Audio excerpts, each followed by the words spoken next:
నాతో పాటు ఈరోజు ప్రెస్ మీట్లో టీపీసీసీ అధికార ప్రతినిధి మద్ది శ్రీనివాసరెడ్డి గారు, అదేవిధంగా ఉస్మాన్ యూనివర్సిటీ ఎన్ఎస్యుఏ ప్రెసిడెంట్ మేడ శ్రీనివాస్, యూనివర్సిటీ ఎన్ఎస్యుఏ నాయకులు మోహన్ రావు. ఈరోజు ప్రధానంగా మొన్న విద్యా కమిషనర్ ఆకునూరు మురళి గారి ఆధ్వర్యంలో ప్రభుత్వానికి ఒక నివేదిక ఇచ్చారు. నివేదిక ఇచ్చిన సందర్భంలో విద్యను పూర్తిగా ప్రక్షాళన చేయాలి. తెలంగాణలో 2014 నుంచి 2023 వరకు తెలంగాణలో అన్ని రకాల ప్రభుత్వ విద్య ఏదైతే కుంటబడిందో, నిర్లక్ష్యం చేయబడిందో, వివక్షతకు గురైనటువంటి సందర్భంలో విద్యను ఎట్లా బలోపేతం చేయాలి, పేద మధ్యతరగతి గ్రామీణ విద్యార్థులకు విద్యను మనం ఎట్లా అందించగలుగుతాం అనే ఒక ప్రణాళికతోని ప్రభుత్వానికి ఇచ్చినటువంటి నివేదికల పైన ఈరోజు దాన్ని బీఆర్ఎస్ నాయకులు వక్రీకరించి ఇటు ప్రభుత్వానికి ఇటు ప్రభుత్వ ఉద్యోగుల మధ్య, ఉపాధ్యాయుల మధ్య అగాధాన్ని, వ్యతిరేకతను పెంచేలా కుట్ర చేయడాన్ని, తప్పుడు ప్రచారాలను, విష ప్రచారాలను మేము తీవ్రంగా ఖండిస్తున్నాం. 2004 నుంచి 2023 వరకు విద్య ఏదైతే నిర్లక్ష్యం చేయబడ్డదో దాన్ని కాంగ్రెస్ ప్రజాప్రభుత్వం, ప్రజాపాలన, గౌరవ ముఖ్యమంత్రి రేవంత్ రెడ్డి గారు వచ్చిన తర్వాత తెలంగాణ రాష్ట్రంలో ఇవాళ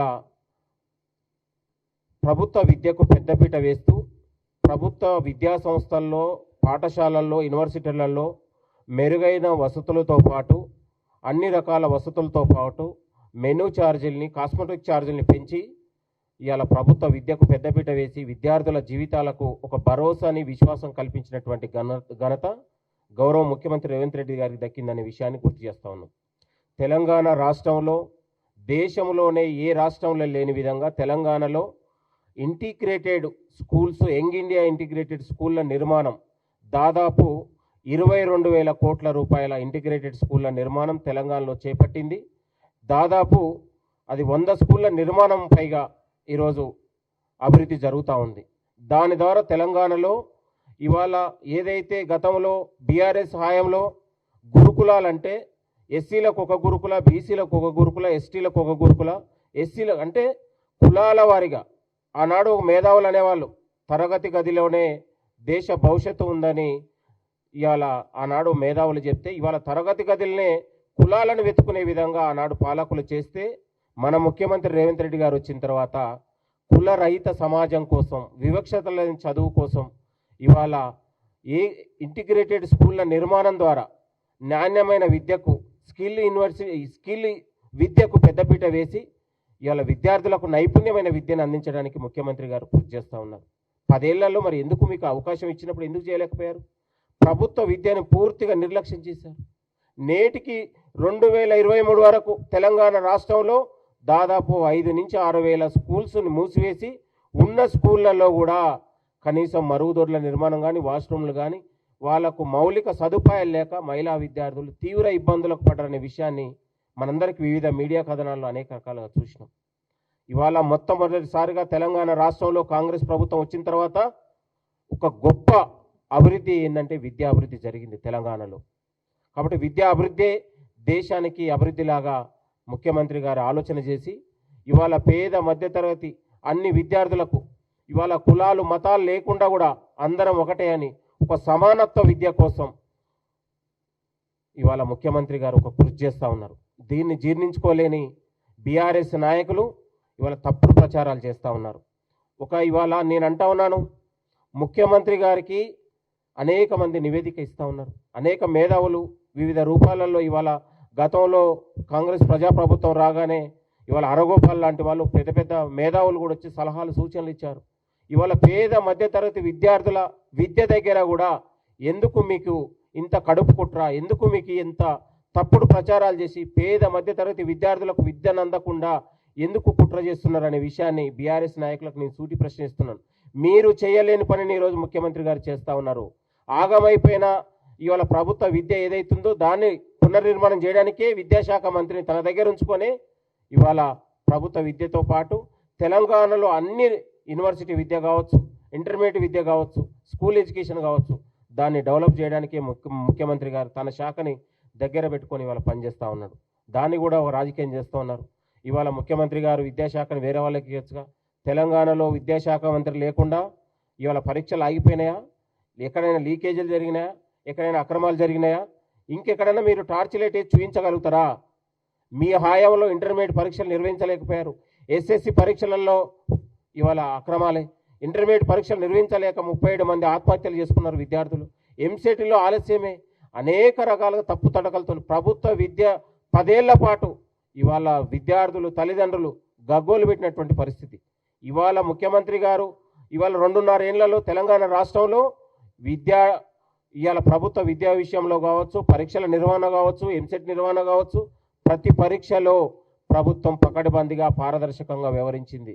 ఎక్కడ కూడా అక్రమాలకు కానీ తప్పుతడకలకు కానీ ఈ ప్రభుత్వం ఎలాంటి అవకాశాలు కానీ అలాంటి ఎక్కడ చేసిన ఉక్కుపాదం మోపిందనే విషయాన్ని మరొకసారి గుర్తు చేస్తూ ఉన్నాం. తెలంగాణ రాష్ట్రంలో జరిగిన ఒక గొప్ప అభివృద్ధిగా ఇవాళ విద్య అనే విషయాన్ని మరొకసారి గుర్తు చేస్తూ ఉన్నాం. ఇవాళ దాదాపు మెను విషయంలో కావచ్చు, సంవత్సరాల తరబడి విద్యార్థులకు ఇంటర్మీడియట్ విద్య అయినా డిగ్రీ విద్యార్థులకు కూడా ఆ ఆయంలో మెను ఛార్జీలు పెంచలేని దశలో ఈరోజు మెను ఛార్జీలు పెంచి ఇవాళ మనం పాఠశాల విద్య కాంచే విద్యార్థులకు పౌష్టికాహారాన్ని అందించినటువంటి పరిస్థితి. ఇవాళ 3వ తరగతి నుంచి 7వ తరగతి విద్యార్థులకు 1330 రూపాయలు ఇవాళ ముఖ్యమంత్రి గారు వచ్చిన తర్వాత అమలు జరిగింది.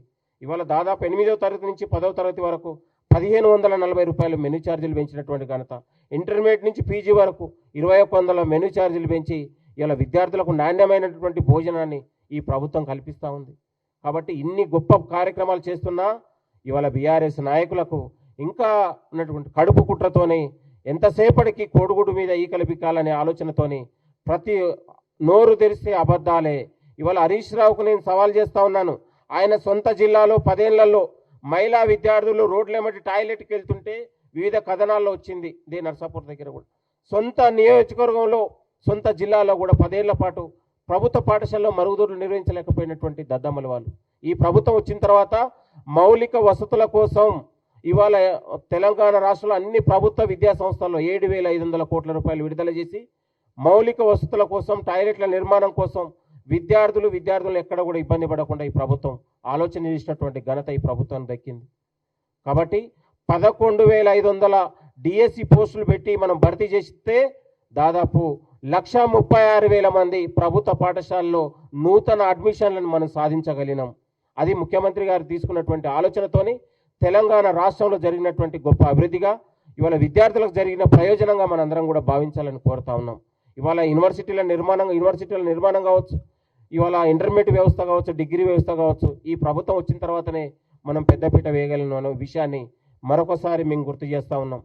ప్రభుత్వ విద్యాశాఖ కమిషనర్ పైన వాళ్ళు చేస్తున్న ఆరోపణలు కూడా వాళ్ళ ఒక ఐఏఎస్ ఆఫీసర్గా ఆయన ఇచ్చినటువంటి నివేదిక తెలంగాణలో ప్రభుత్వ విద్యను మనం ఎట్లా అభివృద్ధి చేయాలనే ఆలోచనతో నివేదిక దానిపైన లేనిపోని అభండాలు వక్రీకరిస్తూ ఇవాళ ప్రభుత్వ ఉపాధ్యాయులు కూడా ఇవాళ దయచేసి ప్రభుత్వ ఉపాధ్యాయులకు తెలంగాణ రాష్ట్రంలో అందరికీ పేరున మనవి చేస్తూ ఉన్నాను, విజ్ఞప్తి చేస్తూ ఉన్నాను. బీఆర్ఎస్ నాయకుల తప్పుడు ప్రచారాలకు మీరు లోను కావద్దు.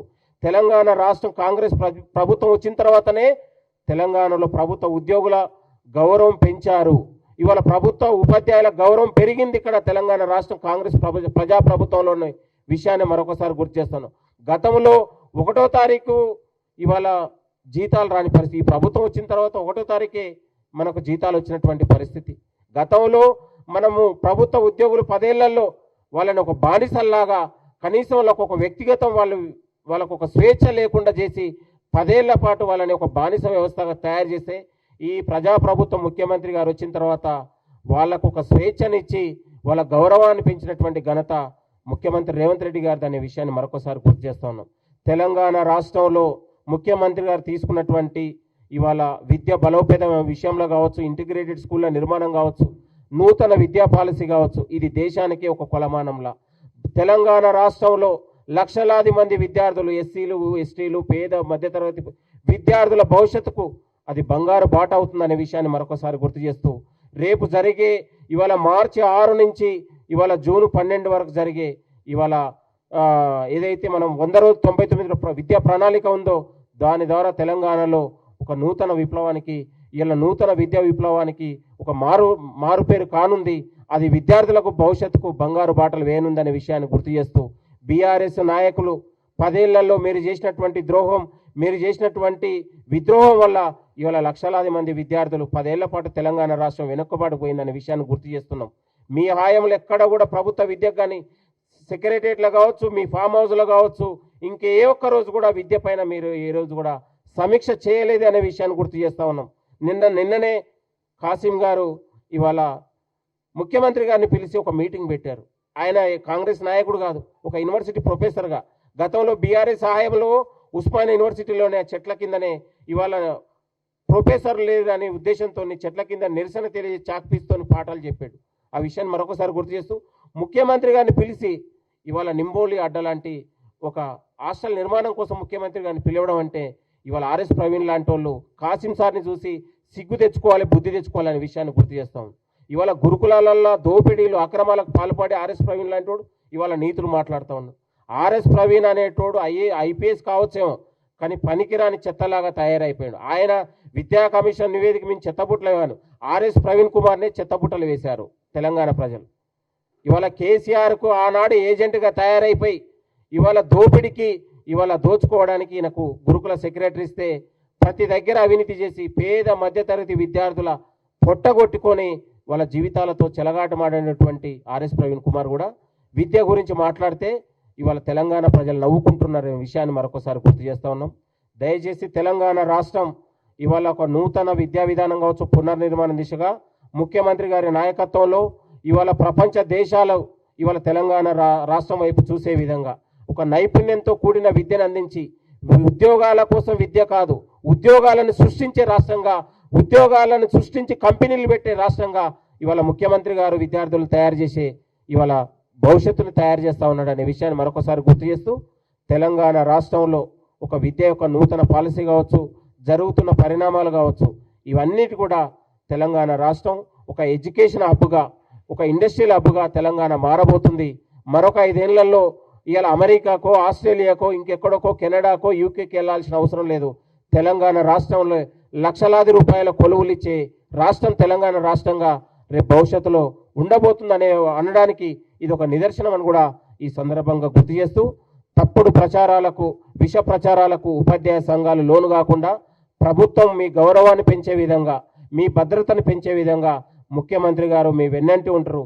తెలంగాణ రాష్ట్రంలో ప్రభుత్వ ఉద్యోగులు కాంగ్రెస్ ప్రజాప్రభుత్వంలోనే వాళ్ళ యొక్క గౌరవం పెరిగిందనే విషయాన్ని మరొకసారి గుర్తు చేస్తూ విష ప్రచారాలకు ఎవరు లోను కావద్దు. ఇవాళ బీఆర్ఎస్ నాయకులు కావాలని పనిగట్టుకొని ఇవాళ వాళ్ళ ఉన్నటువంటి చేతిలో వాళ్ళకున్న సోషల్ మీడియాని ఆయుధంగా చేసుకుని వక్రీకరించి ఇవాళ మరి తప్పుడు కథనాలను తెలంగాణ ప్రజల మధ్య విద్వేషాలు, అగాధాలు సృష్టించి ప్రభుత్వం పైన వ్యతిరేకతను పెంచడానికి వాళ్ళ యొక్క కుట్రబుద్ధిగా మనం మాట్లాడుకోవాలని కూడా ఈ సందర్భం గుర్తు చేస్తూ థ్యాంక్ యూ, నమస్తే అందరికీ.